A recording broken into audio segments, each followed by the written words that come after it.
yesterday? Yeah, I think it was excellent. The objective is to make the public aware that perennially when the Christmas is coming, accidents always is on the ascendancy. So creating the awareness a month clear before the incident, I think is a very good. I think the attendance was okay, the patronage was nice, and I think that it was a good thing. It took place around the VIP area. You said it was excellent, it was beautiful, it was perfect, the attendance was good. What are some of the things you communicated to the drivers about? What were some of the issues they themselves had that they shared with you? Okay, so basically, we went there to remind them of the need to slow down, because statistically we've seen that accident is mainly led by overspeeding within the Kumasi and then the whole nation. Major cause of road traffic accident is overspeeding. So we went there to remind them of the need to moderate their speed within this period and beyond. The need for them to ensure that their vehicles are maintained.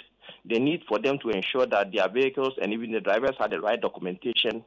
They need to ensure that they put up the right behavior whilst on the road. They also, in turn, were telling us some of the challenges they face. For instance, potholes on the road, traffic lights that are not working, and so on and so forth. So that was basically a summary of what went on. But as regional boss for the DVLA, Mr. Amos Abakah, what would you say the plans are for the DVLA to ensure safety on our roads? Thank you very much. For us, safety is all year round. Safety is all year round. So one of the innovations of DVLA is to put out the compliance and enforcement team. And so that team goes out 4 days in a week throughout the year. And the objective is to remind people the need to always ensure that they adhere to the road traffic regulations. One, ensure that your vehicle is properly documented, you have the right documentation, the driver is also having the right documents, is driving the appropriate car, the right licenses. And so for us, safety is all year round. If you also follow, you see that one of the innovations we brought on board is to ensure that drivers who come for licenses are tested, their eyes are tested by the certified optometrists and ophthalmologists.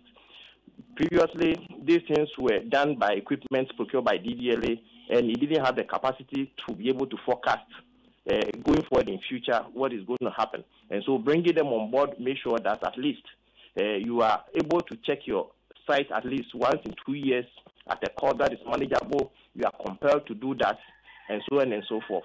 And so for DVLA, safety is every day. And so in all our activities, we have ensured that road safety, it features prominently. We talk about the private garages that were introduced some way back. And the import of it is that they check vehicles. Since DVLA itself didn't have the equipment to check vehicles before they are issued roadworthy, we outsource them to the private garages to ensure that vehicles are properly tested. Of course, there are gaps which are currently reviewing in order to close them to ensure that the objectives are certainly met. When we talk about gaps, what do you mean by gaps? Because indeed, one of my questions has to do with the fact that there are a lot of people complaining about some of the vehicles we have on our road, saying that their vehicles are not supposed to be roadworthy. So what are these gaps? And when your men go out, you talk about the compliance and enforcement team. When they go out, do they see some of these vehicles that are not supposed to be on our roads? What action do they take? There's a gentleman who plies the Tech Road. He has no hands, yet he's driving. So when you talk about your compliance and your enforcement team who go out 4 days a week, able to act accordingly to ensure that road vehicles that are not roadworthy are not on our roads, people who are not certified to drive are not driving. Okay, so when I talk of gaps, we really notice that some of the vehicles that are on the road truly are not supposed to be on the road. And so we are beginning reviewing our partnership with the private garages. We are currently undertaking inspection of the private garages to ensure that those gaps are closed, so that when they say they have tested a vehicle, it is really tested. DVLA is in the process of ensuring and getting equipment to link up from our offices to the private garage so that we can directly monitor what they do. DVLA, once again, is, and most people don't know that sometimes when these private garages don't do what they are supposed to do, we sanction them. they are taking on. Some of them are suspended until they put in place the necessary measures before they are asked to get back to work. Again, the compliance and enforcement team, unfortunately, it's just one team. Kumasi is big, and so they just rotate, but they are on the road. And so it's just a small team, I mean, compared to the size of Kumasi. Nevertheless, when they get there, whatever challenges they see with your vehicle, if it needs to be suspended, they will. Fortunately, now we have the capacity to even suspend your roadworthy and your documentation, which will be communicated to you. And the only way that it will be reinstated would be that you will come back to the office and having fixed the challenges that were identified with a particular vehicle before it is released for you to be able to get back on the road. But Mr. Abakah, all these are being done, yet accidents is quite high. Why? Well, like we said, accidents are mostly caused by, majority of it is what we call speeding. Okay?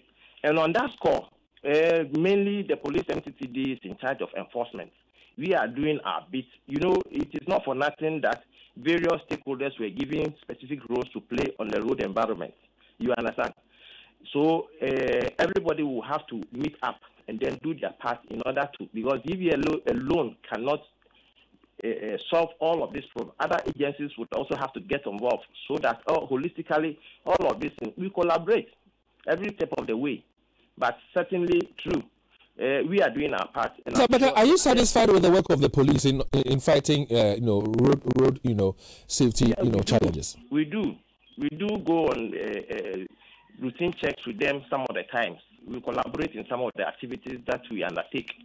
You see, so definitely safety cannot be solved in a day, and it's everybody's responsibility. There are some of them too that are infrastructure. For instance, you also see that the data says that most of the people who are knocked down are pedestrians, and you can see that the nature and the construction of our roads, virtually no walkway for pedestrians, and so you also contribute to that kind of incidents. And so not just that, we would also have to make sure that the roads themselves are also taken care of. The walkways are created so that people will keep safe. So it's supposed to be a holistic issue. Mr. Abakah, hold the line for me because I have a few more questions for you.